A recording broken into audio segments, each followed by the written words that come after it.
This is Ask Congress on Congress WTV. This is the web station that seeks to facilitate and expand personal relationships between the viewing public and the representatives that they place in power. Today we're very privileged to have on our program one of the most distinguished members of the United States Congress. He's Congressman John Conyers, and he proudly serves the 14th Congressional District of Michigan. This encompasses much of the Detroit and surrounding areas. He entered the Congress in 1965. That's a long time ago. Mr. Conyers is the second most senior member in the House of Representatives.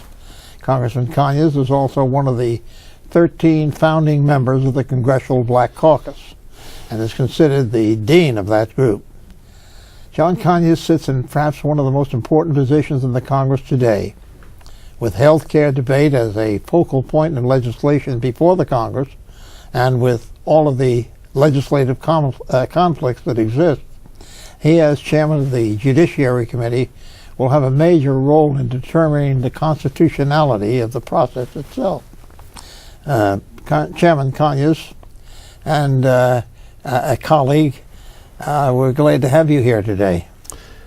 Congressman Emeritus Lester Wolf, I'm happy to be with you as always.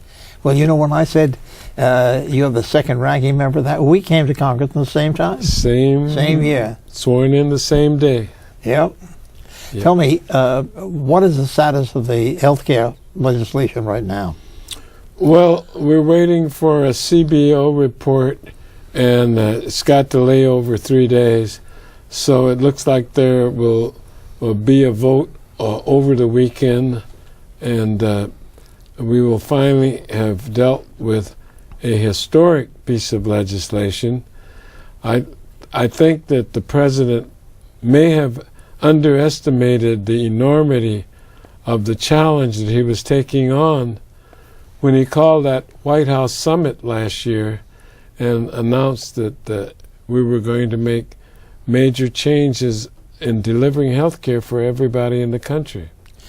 You have been the leader of the single-payer movement, which means, could you explain that a little bit? Yeah, it just means that there's only one insurance operation for all health care, and that's where the single-payer comes in.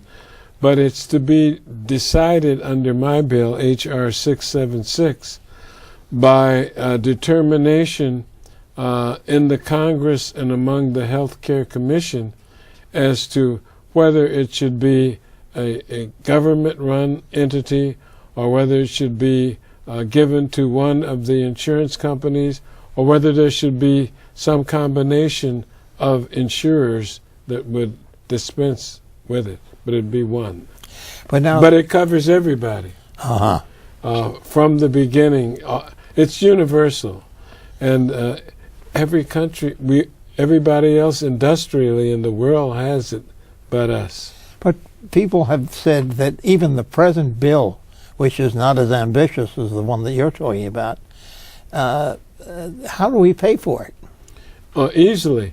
The cost savings of having one insurer would, for once and for all, in the incredible monopoly, duopoly, oligopoly that exists in the several states between the insurance companies.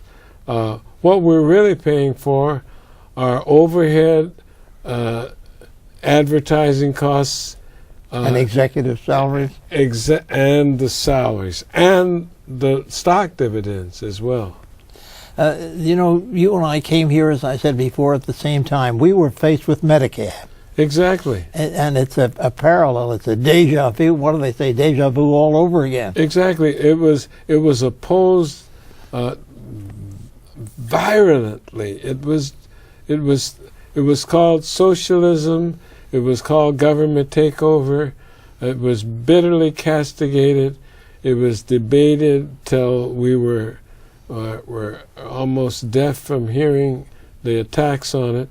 And like you say, that's what's happening now. People milling around. Most people many people, and I understand not understanding it because it's complicated, a couple thousand pages. It's a complex bill, but it was made that way mostly by people that didn't want any bill anyway. Now when the president says, let's negotiate to anybody that's opposed to it, and they sit down and negotiate, and they say, well, our conclusion is, let's scrap the bill and start all over again. That doesn't sound much like negotiating to you or I. Well, the whole question, getting back to the question I threw at you before, relative to the single-payer system, how now can we pay for this present bill that is before us, with the fact that we're not going to have everybody in the system, and we're going to have multiple insurance companies? Right. Many things are not unchanged, Lester, unfortunately. And there's a debate still outstanding about whether single-payer advocates and people that advocate universal health care should vote for this bill. We just had Governor Howard Dean in our meeting to explain why he, who was originally opposed to the bill, is now for it, because if we don't support this bill, we're going to be set back further than we were when we started out. It'll be years before we'll be able to come this close. Well, tell me something, John. Originally, were you opposed to this bill because it did not come out as a single-payer system? And did you change your mind? Well, not exactly. But I must confess that when the vote came up on H.R. 3200, which was the original House version of the health care reform bill, it only passed by 5 votes. And I held my vote, and you know this process in the Congress. I said, well, me and 3 other people could kill the bill. And I must say that I had to think my way through this. I ended up voting for the bill. And I voted for the bill because no matter how many things I didn't like about the bill, the fact of the matter is that our goal for a universal health care bill that covered everybody from the minute that they are born would be set back irreparably. Some people say we would never be around to see it come this far. So we're going to build from it. This isn't the first bill that I voted for in my career, and there was more than one in your career that you voted for it, notwithstanding the fact that there were several provisions in it that you thought were obnoxious.